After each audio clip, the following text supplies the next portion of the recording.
Hai, senang sekali hari ini Sarmin dapat bertemu kembali dengan sahabat-sahabat di channel kesayangan kita semua.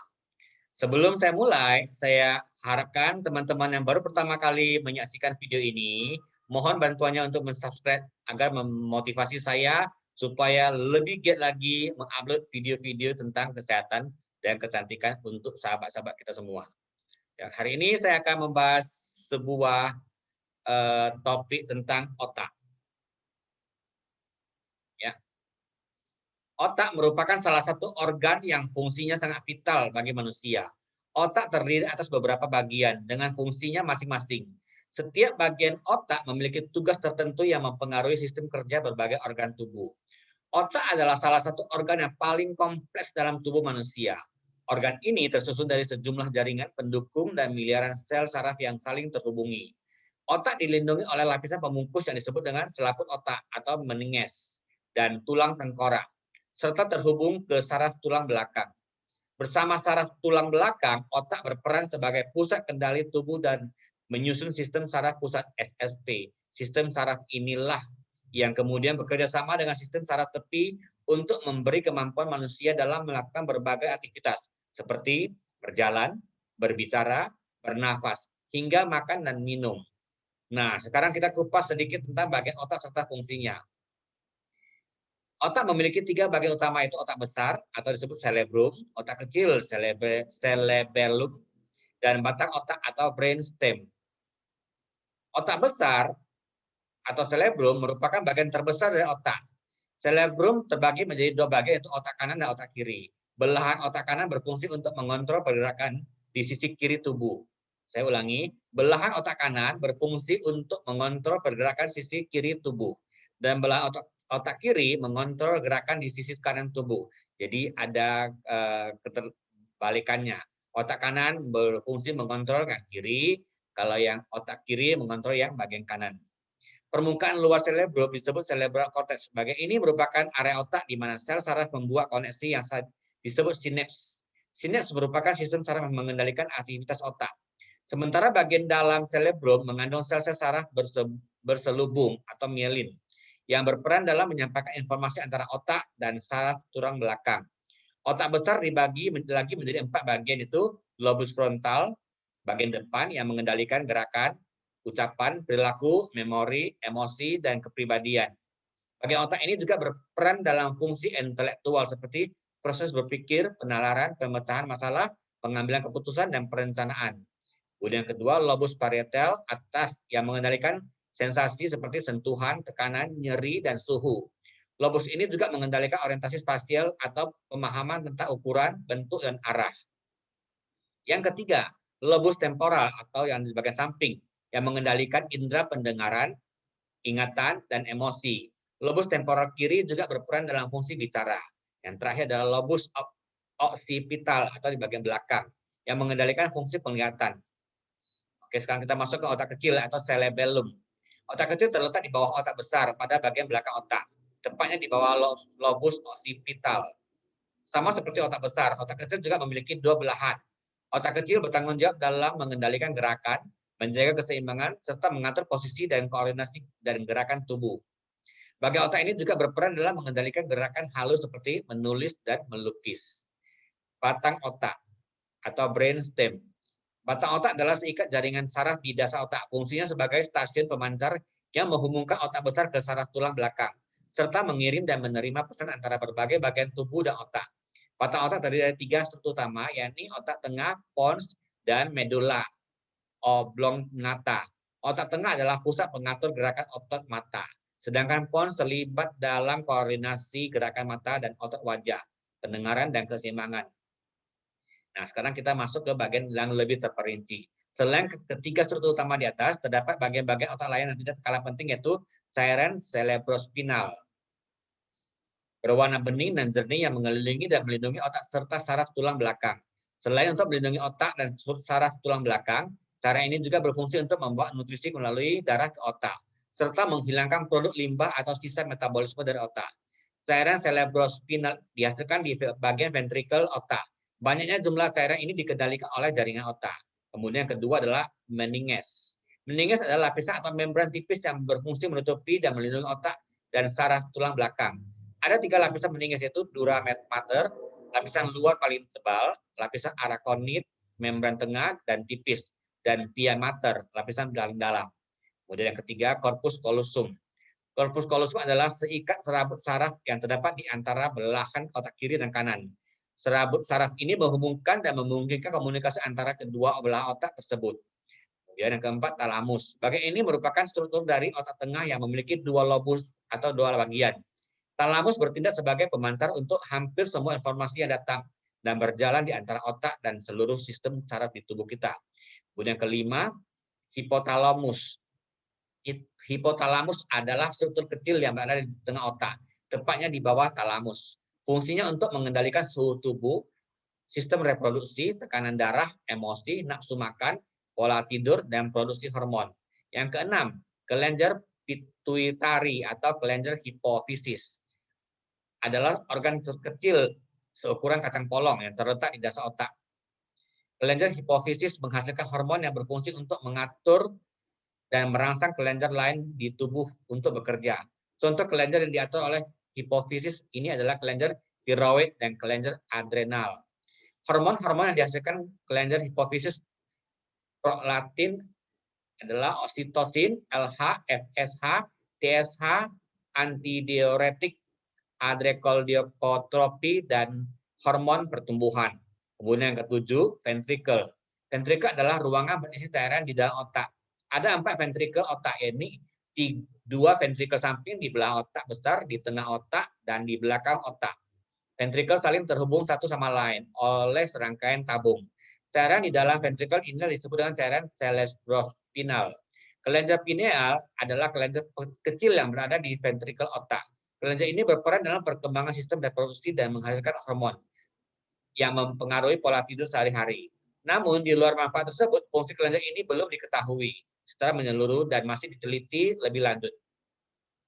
Fungsi otak bagian kiri bisa saya rangkum adalah untuk menguasai bahasa, analisa berpikir, logika, angka, rasionalitas, objektivitas, realistis, dan detail. Kemudian fungsi otak kanan yaitu untuk seni, musik, gambar atau warna, kreativitas, konseptual, berfantasi, imajinasi, intuisi, dan emosi. Macam-macam penyakit saraf di otak. Ada lebih dari 600 penyakit sistem saraf yang bisa terjadi. Jika kita tidak menjaga otak kita dengan baik, maka bisa mendapatkan lebih dari 600 penyakit. Dari jumlah tersebut, beberapa penyakit umum diantaranya. Jadi saya tidak membahas semuanya, hanya membahas beberapa umum. Stroke. Stroke adalah kondisi yang terjadi ketika suplai darah ke bagian otak terganggu atau berkurang, sehingga jaringan otak tidak mendapatkan oksigen dan nutrisi yang cukup. Kondisi ini menyebabkan sel-sel otak mulai mati dalam beberapa menit. Alzheimer. Penyakit Alzheimer adalah kelainan progresif yang menyebabkan sel-sel otak merosot atau mati. Penyakit ini merupakan penyebab umum dari demensia, penyakit lanjut usia, yang dapat mempengaruhi ingatan, pemikiran, dan perilaku penderitanya. Parkinson adalah gangguan yang terjadi ketika sel-sel saraf tidak menghasilkan cukup dopamin, yaitu bahan kimia berperan penting dalam mengontrol otak dan gerakan. Kemudian, multiple sclerosis adalah penyakit kronis yang mempengaruhi saraf pusat. Kondisi ini ditandai dengan kerusakan pada selaput mielin, yaitu selubung pelindung yang mengelilingi serabut saraf di otak dan sumsum tulang belakang. Epilepsi adalah kondisi yang ditandai dengan kejang yang berulang atau kambuhan. Kondisi ini dapat terjadi karena ada gangguan aktivitas listrik di otak. Meningitis adalah salah satu penyakit infeksi yang mempengaruhi selaput di sekitar otak dan sumsum tulang belakang. Penyakit ini biasanya disebabkan oleh virus ataupun bakteri. Kemudian, encephalitis adalah penyakit infeksi yang ditandai dengan munculnya peradangan pada jaringan otak.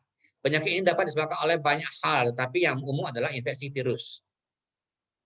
Neuropati perifer adalah penyakit yang terjadi akibat kerusakan saraf di luar otak dan sumsum tulang belakang. Kondisi ini menyebabkan kelemahan, mati rasa, dan nyeri yang biasanya terjadi di tangan dan kaki, tetapi juga dapat mempengaruhi area lain dari tubuh. Tumor otak adalah gumpalan sel abnormal yang tumbuh di otak. Gumpalan ini bisa jinak, tetapi bisa juga ganas, atau disebut dengan kanker otak. Kondisi ini bisa merusak otak sahabat-sahabat semuanya, sehingga dapat mempengaruhi fungsi normalnya. Kemudian yang terakhir adalah gangguan mental atau sakit jiwa. Ada beberapa yang menyebabkan gangguan mental atau sakit jiwa.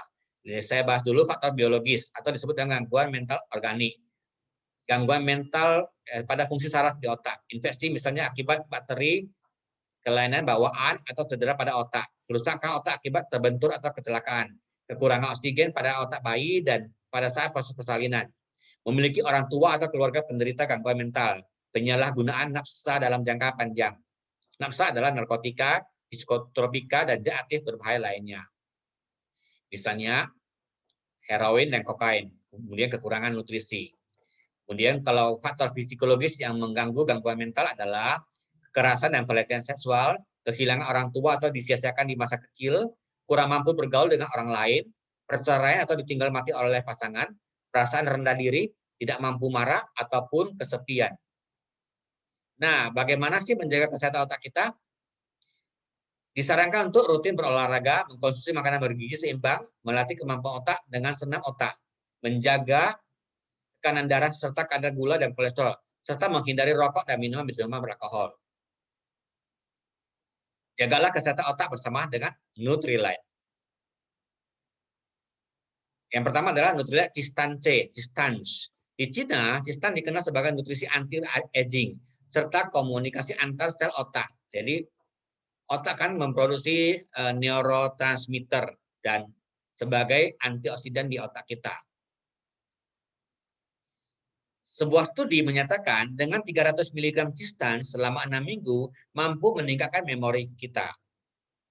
Dalam Nutrilite Cistan ini mengandung Cistan tubulosa yang merupakan bahan herbal yang secara tradisional digunakan untuk membantu sirkulasi darah. Cistan merupakan suplemen harian alami, aman dan berguna untuk mengoptimalkan kemampuan mental dengan cara mempertajam daya ingat sehingga otak bisa kembali fokus. Maya Fianti, Group Branch Manager MW Indonesia mengatakan, hasil penelitian membuktikan bahwa Cistan tubulosa menjaga kesehatan otak secara keseluruhan dan mendukung kinerja sel otak dengan cara memperlancar aliran darah dan meningkatkan jumlah neurotransmitter di otak.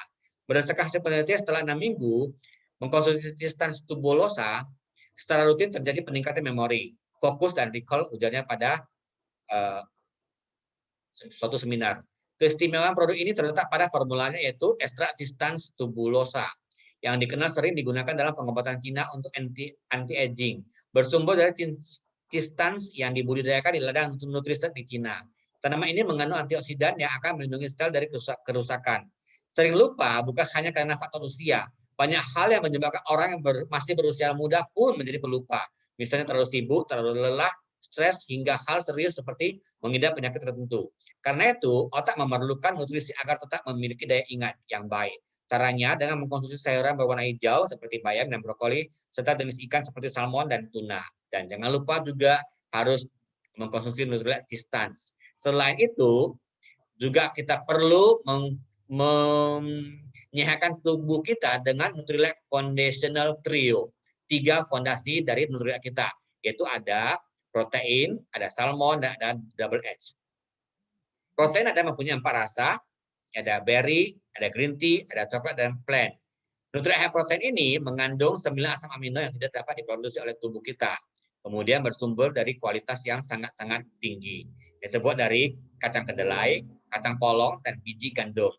Kemudian kualitasnya juga terjaga, diproses melalui uji mutu yang ketat dan mempunyai skor protein tertinggi, yaitu PDCAAE sama dengan 1, sehingga protein mudah diserap dan dicerna oleh tubuh kita.